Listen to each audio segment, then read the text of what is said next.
সিলেট নগরীতে ট্রাক চাপায় প্রাণ গেল নারী চিকিৎসকের। সিলেটে বেপরোয়া ট্রাকের নিচে চাপা পড়ে এক নারী চিকিৎসক মারা গেছেন। রোববার ৮ই জুন বেলা 11:15টার দিকে মহানগরের জিতু মিয়ার পয়েন্টে দুর্ঘটনাটি ঘটে। পরে বিকাল ৩টার দিকে হাসপাতালে ওই নারী চিকিৎসক মারা যান। নিহতের নাম রহিমা খাতুন জেসি, বয়স ২৭। তিনি সিলেটের দক্ষিণ সুরমার লালাবাজার এলাকার আবু নসরের মেয়ে।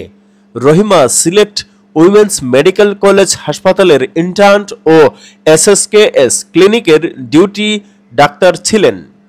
মৃত্যুর বিষয়টি নিশ্চিত করেছেন সিলেট কোতোয়ালি মডেল থানার পরিদর্শক তদন্ত মোহাম্মদ হাবিবুর রহমান।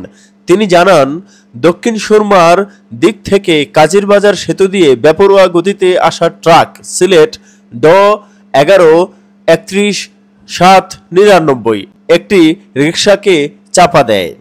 এ সময় রিকশার যাত্রী চিকিৎসক রহিমা খাতুন জেসি ও চালক জাকিরুল ইসলাম গুরুতর আহত হন। পরে তাদের উদ্ধার করে Sylhet MAG Usmani medical college হাসপাতালে নিয়ে গেলে বিকাল ৩টার দিকে রহিমা খাতুন জেসি মারা যান। রিকশা চালক জাকিরুল ইসলাম উসমানী হাসপাতালে চিকিৎসাধীন রয়েছেন। তার অবস্থা আশঙ্কাজনক।